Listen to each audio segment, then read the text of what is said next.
এই মুজিজার মধ্য দিয়ে তার মাঝে আমরা অনেক কিছু পাবো যদি আমরা গভীরভাবে চিন্তা করি।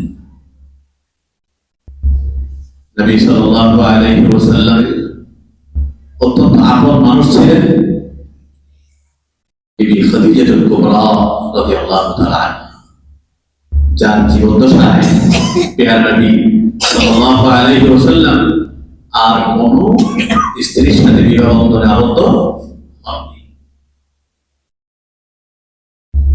মক্কার কঠিন দিন যখন অতিবাহিত করছেন তখন তার সাথে ছিলেন কে?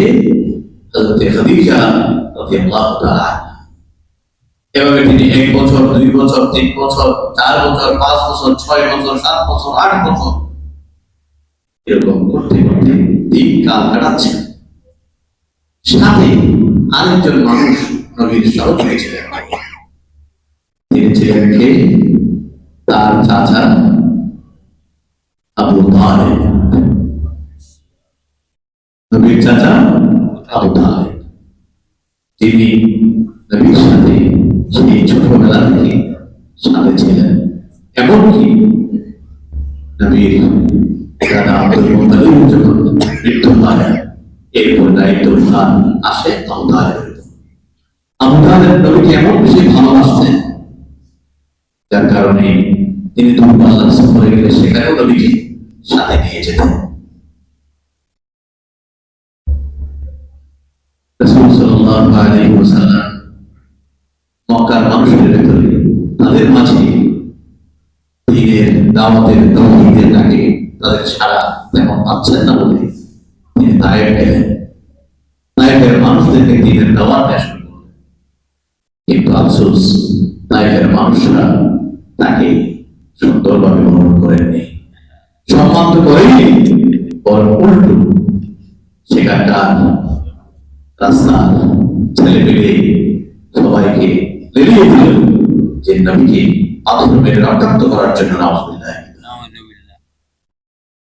নবী ব্যথিত মন নিয়ে ভারাক্রান্ত হৃদয় নিয়ে তায়েফ থেকে যখন ফিরে আসছিলেন, আল্লাহ তাআলা পাহাড়ের ফেরেশতাকে পাঠিয়ে দিলেন, বললেন তায়েফবাসীকে চুরমার করে দাও।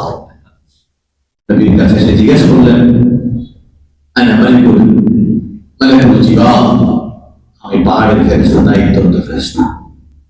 তায়েফবাসী আপনার সাথে যে আচরণ করেছে এদের পৃথিবীতে বেঁচে থাকার অধিকার নেই, এদেরকে ছোট্ট ছোট্ট করে ফেলবো আপনি যদি অনুমতি দেন। তারপর রাহমাতুল আলামিন মানবতার নবী দরদ নবী মুহাম্মদ মুস্তাফা সাল্লাল্লাহু আলাইহি ওয়াসাল্লাম তার ভাই মুসা আলাইহিস সালাম যেভাবে বলেছিলেন, নূহ আলাইহিস সালাম যেভাবে বলেছিলেন সেরকম বলেননি। নূহ আলাইহিস সালাম আল্লাহর কাছে দোয়া করছিলেন, রব্বি লা তাযর আলাল আরদি মিনাল কাফিরিন দিয়ারা ইন্নাকা ইন তাযরহুম ইউযিল্লু ইবাদাকা ওয়া লা ইয়ালিদু ইল্লা ফাজিরান কাফার। নূহ আলাইহিস সালাম সারা মানুষ বছর দাওয়াতি কাজ করার পরে ওয়া মা আমানা মাআহু ইল্লা কালিল, খুব কম সংখ্যক মানুষ ঈমান এনেছে। তাফসীরের কিতাবে বর্ণিত হচ্ছে 40 জন মানুষ ঈমান আনছে সারা 900 বছর দাওয়াতি কাজ করার পর।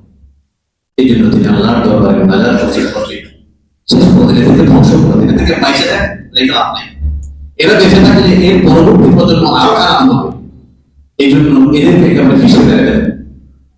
কিন্তু মুহাম্মদ মুস্তাফা সাল্লাল্লাহু আলাইহি ওয়াসাল্লাম পাহাড়ের ফেরেশতাকে ফিসে মেরে ফেলার জন্য অনুমতি দেননি, বরং বললেন এটা আমি চাই না, আমি চাই এই পাহাড়ের মাঝ থেকে এমন মানুষ বেরিয়ে আসবে যারা এই আল্লাহর ইবাদত করবে ইনশাআল্লাহ তাআলা।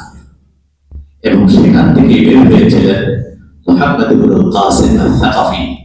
17 বছর বয়সে সিন্ধু বিজয় করছেন বলে আজকে আপনি মুসলমান হিসেবে আত্মপ্রকাশ করতে পেরেছি, আলহামদুলিল্লাহ।